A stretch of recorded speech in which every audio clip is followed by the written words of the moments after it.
Hello everybody, this is Stephen Howson. This is my youth review every week, Wednesday, Thursday, trying to make it every single Thursday where we talk about what's going on in the under-23s, reserves and the under-18s, and further down than that as well if we get the opportunity to talk about something. So, what's happened since last week? Well, the big thing that's happened, if you're a watcher of this show, is that you'll have found out that United was going to appoint Tottenham Hotspur under-18 boss Kieran McKenna. Told you that last week. No one picked up on it at all. I didn't see a single news story on it anywhere. It was picked up by the Mail on Monday. They said sources. They didn't fucking mention where they'd got it from. And then it was picked up by everywhere else and announced by Manchester United on Wednesday. Now, I don't really know a lot about him. There's a couple of good quotes about him, but you expect that from every single coach. And it's easy to dig up good quotes about people. It's not the same as knowing what's going on, but it is a step in the right direction. It is a permanent appointment, so I'm happy with it. And it seems like we've took our time and not just triggered someone and gone in and got someone just so we had someone there. It does seem like we've taken a little bit of time, and it seems like we've got a guy who's highly respected within the game. So that for me is a good thumbs up, and it seems like there's other stuff coming into play as well. So we've got the new scout that we've appointed, the guy from Atletico. That's another step in the right direction for me. And apart from that, there's not really a great deal going on at Carrington. I haven't been down there so far this season. I am going Saturday as the under-18s take on West Brom, but I'll get into that in a second. The first thing that we got on the agenda really is talking about the transfers, because the transfer window closed yesterday, and that's had a bit of an effect on our under-23 side. Now, if you pay attention, you will see the transfer league, the Premier League, have released a registration for the end of the window. Now, this is the finalised Premier League squads, and if you look through it, there's a couple of strange names and a couple of strange things. One is Alpha Tori's been named in the first team squad as a first team squad member, and then it lists under 21s and scholars. But in the under 21s and scholars is Marshall, is Luke Shaw, is Rashford and Fosu Mensah, as you'd expect. It's weird that Alpha Tori's been put in there and he's not put in the under 21 thing. It says under 21, I think it means under 23 because Luke Shaw's obviously older than 21. So it remains to be seen what the hell all that's about. AlphaTauri for me isn't even academy standard. How he's supposedly considered first team ahead of Rashford and Fosu Mensah when he's not even got a squad number is absolutely beyond me. But that's what's happened, so I guess wait and see. Clearly someone's seeing something that I'm not from the lad. But anyway, I'm digressing because I wanted to talk about the transfers, and the thing that I am seeing as a real evident problem at the moment, and the under-18s might have addressed it, but they've not addressed it by playing it yet, and they've certainly not addressed all of it, and that's key positions. We have far too many midfielders / attacking midfielders. Far too many. It's Arsenal syndrome, isn't it? You've got loads of technically good players, but no one really stands out. And then you've not really got your specialist right winger. You've not really got your specialist target man centre forward. We've got a lot of the little running in around doing the business like that sort of centre forwards. We don't have these. If we've got a jigsaw piece, we've got everything's the same shape. Do you know what I mean? We haven't got the other jigsaw pieces that can complement it and give alternate ways of playing. Now maybe that's by choice. Maybe that's by design. Maybe that's somebody at the club's gone, not interested in that. Just sign these players. They'll do. And if you bring one academy player through per year that makes it into the first team squad and ends up going on being an international footballer, you're fucking way ahead of the pack. So does it really matter if the teams are playing well? Yes, it does. Because I think winning is something that's bred into the teams, and I think you have to have a competitive team where every single one of those 18, 19 players can think, I'm going to be the one. I'm going to be the guy that makes it through into this team. The fact that the likes of 6, 7, 8 players breaking into the team at once, it's unheard of. That's why you know about the Busby Babes. That's why you know about the Class of 92, because it's rare. And it's even rarer at big clubs like Manchester United. But I do think you need a competitive team that is successful on the pitch to breed that mentality throughout the club, but also to give that young lad a taste of winning. Does a Ronaldo get the opportunity at Barnsley? Does a Ronaldo get the opportunity at Newcastle when they're bottom of the league? I don't think so. I don't think any of these players get opportunities.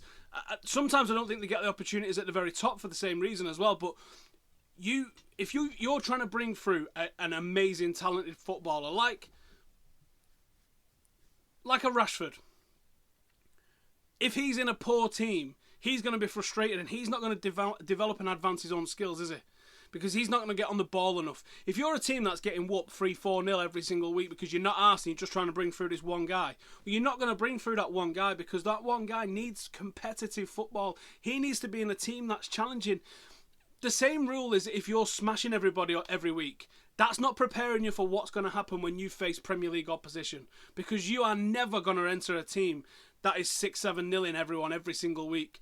So there's a balance to be had, and I think the balance is just being competitive. And that's the issue that I have with the Under-23 league in general. It's just not competitive. Yeah, the fixtures might say, 3-2, 2-1, that was a tight game. But there's no bite to them, there's no energy to them, there's no no, I'm not saying no, there is some, but there's very little blood and thunder and desire in these matches, and that's why they come across a little beige at times. But I think you need that competitive edge to make someone who's got competitive edge.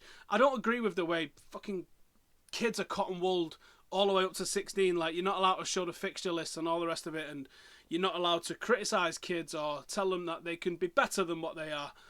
The FA's all-inclusive model of bringing everybody up and making sure no one feels left out and making sure no one feels badly. Well, do you know what? There needs to be a separation, because the players that are going for academy, they're basically taking on apprenticeships at 8, 9, 10 years old. And yes, it's a harsh reality that some of them aren't good enough, but you need that harsh reality, because fucking life is harsh. Life's going to punch you on the fucking nose if you don't look out to it. So I don't think there's anybody that's made it through life being shit and at 16 turned into Ronaldo. Don't think it exists. I don't think it exists. I think that winning streak and that desire to win is embedded in people from birth. And if you haven't got it, you haven't fucking got it. And no amount of mollycoddling and just, it's alright, you didn't lose, you just didn't win. That's bullshit. And that's not the way to breed winners. You've got to have competitive edge. And you see it in children, the natural competitive edge of those who want it and those who don't. And you can see it at an early age, and I think it goes right the way through their life. Do you think Roy Keane at 14, 13, 12 was just, happy to play the game? Or do you think he was fucking flying into challenges and a right little shit? I know what he was. He was clearly a right little shit. And that breeds through all the way into adulthood. Now, Roy Keane might be a psychopath. He's probably a bad example. But you know what I'm saying, don't you? Anyway, I keep fucking getting sidetracked, don't I? So the transfers, this is what I'm getting at. The transfers have left us weak. But it's been some good transfer business in terms of those going out in the academy and the under-23, the reserves. A lot of players that I would say are holding others back. This might now give the opportunity to some players. The likes of James Weir. I've seen people coming out and saying, Jose Mourinho's only paying lip service to this I'm going to play youth thing. He's got rid of Weir. He's got rid of Blackett. He's sent Pereira on loan. He's sent Januzaj on loan. He's sent all these players on loan. Borthwick, Jackson. The type of club that they've gone to and the level that they're at, I think is a good choice for all of them. Januzaj going to Sunderland with Moyes is a great idea. I think Granada's a great idea for Pereira. And I think Wolves is a great idea for Cameron, because I know that he's going to get a lot of games there and he's going to develop the Championship. Again, it's competitive football. That's what you need. You need a team that's above average but competitive, and that is exactly what Wolves are. Wolves are going to be a team to watch out for this season, especially with Cameron Borthwick-Jackson as a left-back, which is where I expect him to play, not centre-half. So I don't think Jose Mourinho is paying lip service only to this youth thing. I think he's actually paying attention to it, and he's looking at those. Do you know what? Fosu Mensah and Rashford, they can stick around the first team.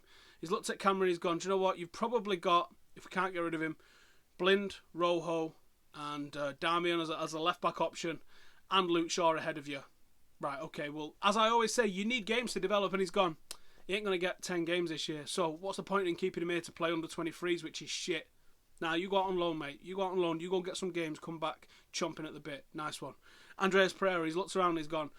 Memphis, Mata, Mkhitaryan, Rooney, they all sort of play in your position, so the chances of you making it and getting 10 games this season, it's probably not going to happen, mate. So I tell you what, go out on loan, go somewhere who's going to appreciate you 30, 35 games a season, go and fucking tear it up in La Liga and have everyone demanding that I play you next summer.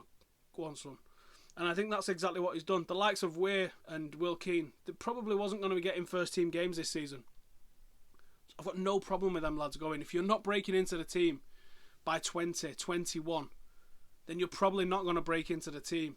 Now, they're going to go on and they're going to be professional footballers, and they'll probably stick around top flight, top level, top half of the Championship at worst, I reckon, because they're good footballers and they're hard-working, good, honest lads.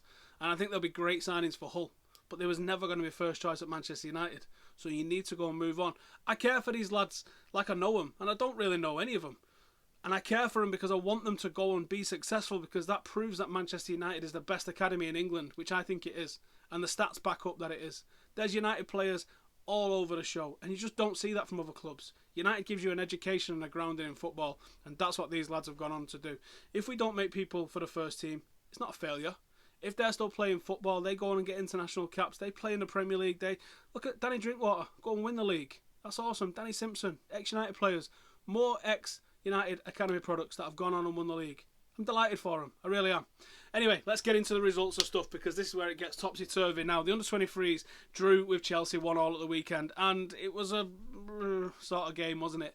The issue that I've got at the moment with under-23s is the issues I've sort of just been alluding to a second ago. Last week we lost the Saints 2-1. It was awful. This week, 1-1 against Chelsea. Not much of an improvement, in all honesty. Chelsea's a great side as well, so it's not a bad result in the grand scheme of things.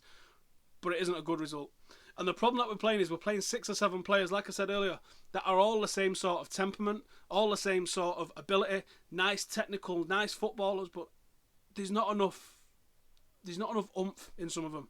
And there's not enough differentiation in terms of ability and attributes of these players. You haven't got a Rashford who's something different, a Fosu Mensah who's something different. The only one who's really showing much of something different, 2 of them actually, is Tuanzebe and Joe Riley. Joe Riley I think is absolutely fantastic, and I think he's going to be a first team player for someone, if not for Manchester United. Tuanzebe is fantastic, and Jose Mourinho's been coming out and saying great things about him. People saying you only need to watch him for 5 minutes and you understand how good a footballer he is, and I think that's the case. He's an absolutely fantastic defender, and we've got more just like him. You know what I'm talking about, already in the academy. The issue is we're playing midfielders right wing, centre midfielders, or a central attacking midfielders right wing. We're playing them on the left wing, and then we're playing them up front. We're not playing strikers. Will Keane would have been great. Andreas Pereira would have been great. Another lad who's someone who can play on a wing. We don't have any fucking wingers at the club. This is annoying. And I'm going to tell you about this in the under-18s as well, because the under-18s is exactly the bleeding same. No wingers. Annoying. Anyway, the next game is Manchester City on the 9th of September, and I fear for us. It's at the mini stadium next to the Etihad, and I don't see us winning this. I really don't. I don't know how we're going to win this. I really don't know how we're going to win this, because we've lost James Weir, captain in the under-23s, the embodiment of Warren Joyce on the field. I don't know where we go from there. In the under-18s, fantastic result. 15-year-old Angel Gomes. You all know my thoughts on him. I think he's destined for the very top of the game. Scores a hat-trick. Turned 16 this week. What week he's having. Not just 5-1, but it was the method of some of the goals. It was the swagger and the attitude of some of the play. Indy Boonen with some of the... I think he got 2 assists. Some of the play from Indy Boonen was fantastic. Indy's a lad that...